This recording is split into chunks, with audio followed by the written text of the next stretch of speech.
Hello, this is Blue Star, defender of Equestria, and this is my Afterthoughts review of The Cart Before the Ponies. I've seen this before! I liked it. I definitely like this episode a lot more after watching it a few more times. I think because it's fun, it's kind of lighthearted, I mean, yeah, it's predictable. That's only because I'm an adult and I've seen this story like a dozen times in like various shows. Of course it's predictable. Does that mean it's a bad episode? Not really. Because, yeah, as sasamichan says, like, you know what, if you're a child who's never seen this kind of episode before, you'll probably like this. But if you have seen this kind of episode already, you probably won't like this episode. And I definitely think that this is a very worthwhile lesson for the kids, because it's like, yeah, sometimes it's hard to speak up to, you know, older people. And it's like, but obviously, you should do that from time to time. Again, this could still be applied to adults as well. There's definitely been times when we've all should have speak up against somebody who might be older or maybe be a bigger authority figure or whatever. Sometimes we need to speak up, so yo. So I definitely like this episode a lot because it's just fun. It's just nice. And it was just nice. I have to agree that with kind of Dr. Wolf is that, yeah, sometimes the things that are going on in the background and the secondary things are more interesting than the main story. Again, because we've probably seen this already, so we pretty much know how this is going to turn out and everything.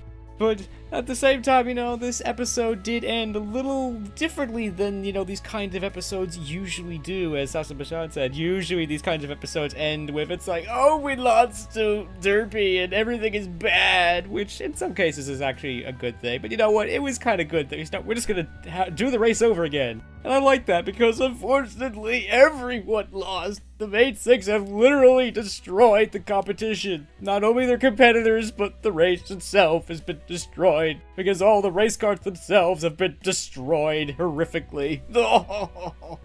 You know, I must admit, I really enjoyed watching Cherylee having a good time. It was like, she's having fun. She rarely gets to have fun. She's clearly enjoying herself and just having fun. And that's everything that's kind of cool about this episode, is that all the other ponies, you know, especially during the song, are just having fun. And, you know, at one point, it's like, they almost do, like, the pony wave kind of a thing, where they all kind of, like, rear up a little bit, and it's like, as the racers pass by. I think that was cool. I liked that. So, yeah.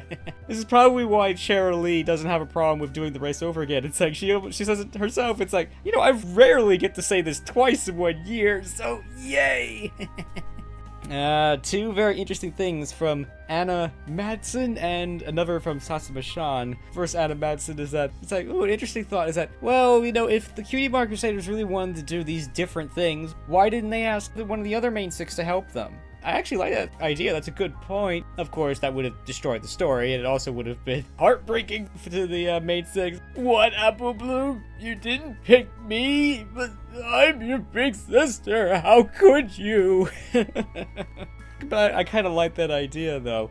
God, sasamichan reminded me of my own Boy Scout days with Pinewood Derby and building little cars like this. And I didn't know about, that a lot of these Pinewood Derbies do have like these three categories of, you know, fastest, you know, most traditional, most creative, because sometimes people will know how to make the cars really, you know, fast and everything, and that point, that one person will just win. And as sasamichan sort of commented as well, is that, you know, often because, the dad knew how to go make the cars really fast. And I was like, that's no fun. I mean, certainly, let's just say I've had similar experiences. It's like where your parents do, quote unquote, do things for you. That's no fun. And that was sort of the sub-lesson of this episode as well. So yeah, so they created these other categories to give the other kiddies a chance to have some fun and win and everything. Because that's really what these sort of things are about. It's all just about having fun and everything. It's not supposed to be a big, you know, win at all costs kind of competition and everything. And that, in a way, again, was the big sub-lesson.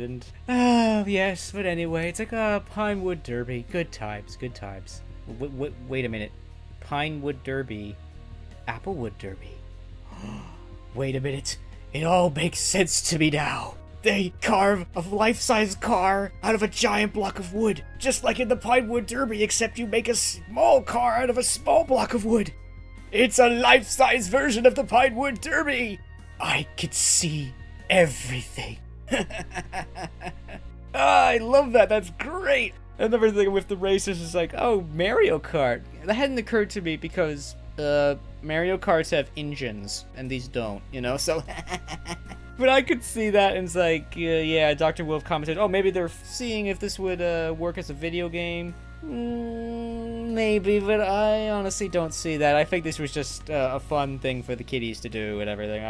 Maybe it'll be for future toys, maybe a video game, but I really don't think so. I would play that video game, though. It probably would be fun. I think overall this episode was just really fun, and I liked it, and it was kind of cool. Yeah, if you're an adult, you probably won't like this episode so much, but I think it was alright, it was okay. And, you know, and I have to say, like, I guess the big question is, were the main six out of character? At first, I kind of thought they were, but in a way, not really. I mean, it certainly is very possible for people to, you know, fall back on their quote-unquote their lower levels and, you know, on their not so admirable sides. I mean, obviously, the main six are growing, they're learning, but you know what? They're, I guess, quote-unquote human like everybody else, and, you know, we all make mistakes and we all don't exactly live up to our highest potential sometimes, and yeah, it definitely was a circumstance of the story is that the main six had to be this way in order to teach this lesson. I don't enjoy watching the main six behave this way, but I don't really see this as being out of character all that much. I mean, we've seen in a lot of cases the main six just going, you know, in a way berserk and going crazy with things from time to time. But I do have to say that, in a way, Applejack was kind of harsh. At one point, Applejack says, you know, apples, you know, win most traditional. Now, are you an apple or are you an apple? Oh, that was kind of harsh, because she's almost saying, it's like, unless you try to win most traditional, you're not a member of this family.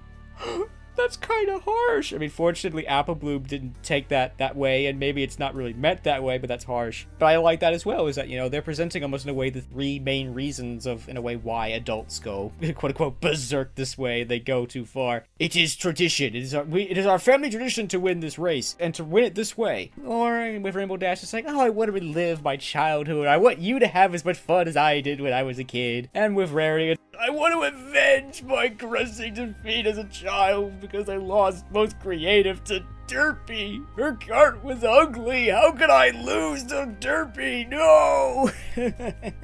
It's like, I have to comment briefly on that. It's like, creative doesn't necessarily mean the most beautiful. It's like, I actually think that, you know, Derpy's cart was the most creative. It was the most unusual design. It wasn't the most beautiful, but it was, I think, in a way, the most creative. Yeah, I have to say, I did not really enjoy the main six behavior, but I can kind of understand it, and it was necessary. But even so, it was still really fun. And at first, I didn't really like the song that much, but after listening to it a few more times, I kind of like it. Again, because it's just fun, it's upbeat, every pony's having a good time, and just cheering on the racers, and I think that's just so cool. So, I guess overall, this episode was, you know, perhaps not the greatest episode, but I like it, you know, and I think it is good to have an episode like this, especially for the children. I thought it was pretty cool that they did another one of these talking to the audience shots, where the Cutie Bar Crusaders are basically speaking directly to the audience, you know, it's like, this was for us, not for you. I can't help but think, could this be subtly talking to us, meaning the bronies, you know? Probably not, but I can't help but feel that way. It is important to remember that, you know what, yeah, obviously everybody loves that the bronies exist in this huge audience, but at the same time, you know what, the show is not really written for us. It's for the kids, and I think from time to time, it's important to remember that. But, you know, having said that, I really love this show. I do like this episode a lot. It was just really fun. I think maybe because it's almost in a way a classic episode of MLP, and I think it's nice to have episodes like that from time to time. So that is the end of my Afterthoughts review of The Cart Before the Ponies. This is Blue Star. Stay strong and pony on. Blue Star out.